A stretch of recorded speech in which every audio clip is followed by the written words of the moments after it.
আসসালামু আলাইকুম, সবাইকে স্বাগতম জানাচ্ছি তারেক একাডেমিতে। আমি তারেক আছি আপনাদের সাথে এবং আজকের ফটোশপ ক্লাসে আমরা শিখতে চলেছি এরকম করে 3D টেক্সট ইফেক্ট কীভাবে টাইপ করতে হয়। এরকম একটি 3D টেক্সট ইফেক্ট ডিজাইন করতে যাচ্ছি আজকের ফটোশপ ক্লাসে। তো চলুন দেখে নেই যে এরকম একটি 3D টেক্সট ইফেক্ট কীভাবে ডিজাইন করা যায়। তো আমি এখান থেকে আমার লেয়ারগুলোকে আগে ডিলিট করে দিচ্ছি। ডিলিট করে দেওয়ার পর আমি নতুন ফাইলে ক্লিক করব, নিউয়ে ক্লিক করছি, নতুন একটি ডকুমেন্ট ওপেন করে নেব। এখান থেকে আমি নতুন ডকুমেন্ট ওপেন করে নিচ্ছি। এরপর এর ব্যাকগ্রাউন্ড কালার আমি রাখবো black. Control back space press করে আমি ব্যাকগ্রাউন্ডটাকে ব্ল্যাক করে নিচ্ছি।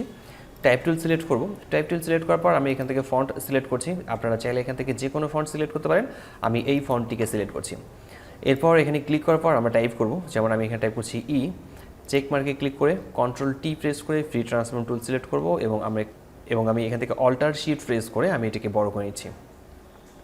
দেন চেক মার্কে ক্লিক করব। আমরা টাইপ করেছি ই, আর ইতে আমরা দেখতে পাচ্ছি এখানে একটি লেয়ার চলে এসেছে এবং আমরা এই লেয়ারটিকে কপি করব। এই লেয়ারটিকে কপি করে নেব, কন্ট্রোল জে প্রেস করলে কপি হবে। আমরা এখানে একটু কপি করে নিয়েছি এবং মুভ টুল ব্যবহার করে আমি এটাকে ড্র্যাগ করে এখানে রাখছি। এরপর টাইপ টুল সিলেক্ট করার পর আমরা এটাকে সিলেক্ট করে লিখে দেবো এফ। আবারও চেক মার্কে ক্লিক করছি। আমরা আবারও এই লেয়ারটিকে আরেকটি কপি করে নেব, কন্ট্রোল জে প্রেস করে কপি করে নিচ্ছি। মুভ টুল ব্যবহার করে আমরা এটাকে ড্র্যাগ করে এদিকে নিয়ে আসছি। এরপর আমরা এই লেয়ারটিকে আবার কপি করে নিচ্ছি, কন্ট্রোল জে এবং মুভ টুল ব্যবহার করার পর এবার আমরা এইদিকে ড্র্যাগ করে নামাচ্ছি এবং টাইপ টুল সিলেক্ট করার পর আমরা সিলেক্ট করে এখানে লিখছি ই। এরপর চেক মার্কে ক্লিক করছি। আমরা এই লেয়ারটিকে আবার একটি কপি করে নেব, control J. Move tool select করার পর আমরা এটাকে মুভ করে নেব ঠিক এই দিকে। শিফট প্রেস করে মুভ করতে হবে, সবগুলো যেন অ্যালাইন ঠিক থাকে। এবার সিলেকশন করে নেওয়ার পর সি টাইপ করব, চেক মার্কে ক্লিক করছি।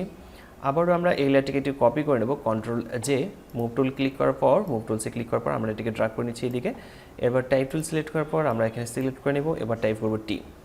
এবার আমরা চেক মার্কে ক্লিক করছি। আমরা দেখতে পাচ্ছি যে এখানে প্রতিটি লেটারের জন্য আলাদা আলাদা লেয়ার এখানে তৈরি হয়েছে এবং আমরা মুভ টুল ব্যবহার করে প্রত্যেকটি লেটারকে আমরা অ্যাডজাস্ট করে বসিয়ে নেব। আমরা এখান থেকে অ্যাডজাস্ট করে বসিয়ে নিচ্ছি, আর আমি এটাকে ঠিক এভাবে অ্যাডজাস্ট করে নেব এবং শিফট প্রেস করে যখন আপনারা এটা কাজটি করবেন তখন এই লাইনগুলো সোজা হবে। তো আমাদেরকে এই কাজটি করতে হবে শিফট প্রেস করে। আমি প্রত্যেকটা লেটারকে শিফট প্রেস করে অ্যালাইন করে নেব, ঠিক করে নেব। তো আমি একটি লেটারের উপর আরেকটি লেটার এখানে ঠিকভাবে বসিয়ে নিচ্ছি, এটা যেন ঠিকঠাকভাবে বোঝা যায় এবং মুভ টুল ব্যবহার করে আমরা এটাকে ঠিক করে নেব। আমরা প্রথমে এই লেটারটিকে ক্লিক করব। এখানে এই লেয়ারটিতে ক্লিক রেখে আমরা নিচের দিকে দেখতে পাচ্ছি এখানে লেখা আছে এফএক্স। এই এফএক্স লেখাতে ক্লিক করে আমরা এখান থেকে গ্রেডিয়েন্ট ওভারলেতে ক্লিক করব। গ্রেডিয়েন্ট ওভারলেতে ক্লিক করলে যে ডায়লগ বক্সটি আসবে, এখান থেকে গ্রেডিয়েন্ট ওভারলে সিলেকশন হয়ে গেছে এবং ব্লেন্ডিং মোড এখান থেকে রাখবো নর্মাল। অপাসিটি এখানে থাকবে 100% এবং গ্রেডিয়েন্ট আপনারা চাইলে এখান থেকে যে কোনো কালার সিলেক্ট করতে পারেন। আমি এই কালারটি সিলেক্ট করছি, এরপর ওকে লেখাতে ক্লিক করছি।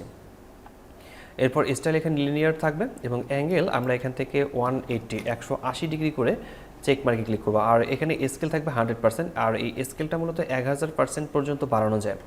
এরপর আমরা ওকে লেখাতে ক্লিক করব। ওকে লেখাতে ক্লিক করার পর আমাদের এখানে প্রথমে লেটারটিতে ইফেক্ট অ্যাড হয়েছে, এখন এই ইফেক্টটিকে বাকি লেটারগুলোতে অ্যাড করতে হবে। আমরা অল্টার প্রেস করে এই ইফেক্টটিকে ড্র্যাগ করে ধরে উপরের লেটারটিতে ছেড়ে দেব। আমরা এবার এই লেয়ারটিতে ক্লিক করছি। এই লেয়ারটিতে ক্লিক করার পর আমরা এই ইফেক্টগুলোকে অল্টার কি প্রেস করে উপরের লেয়ারটিতে ড্র্যাগ করে ছেড়ে দেব। আবার আমরা এই লেয়ারটিতে ক্লিক করব, এখান থেকে আবার নিচের এই ইফেক্টটিকে অল্টার কি প্রেস করে উপরের লেয়ারটিতে ছেড়ে দেব। আবারও আমরা এই লেয়ারটিতে ক্লিক করছি, অল্টার কি প্রেস করে নিচের লেয়ারটির ইফেক্টটাকে উপরের লেয়ারটিতে রাখতে হবে। আবারও আমরা এই লেয়ারটিতে ক্লিক করব, এবারও অল্টার কি প্রেস করে আমরা উপরের লেয়ারটিতে ছেড়ে দিচ্ছি।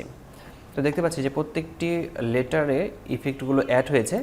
এরপরে আমরা মুভ টুল ব্যবহার করে আমরা এই লেটারগুলোকে অ্যাডজাস্ট করে বসিয়ে নেব।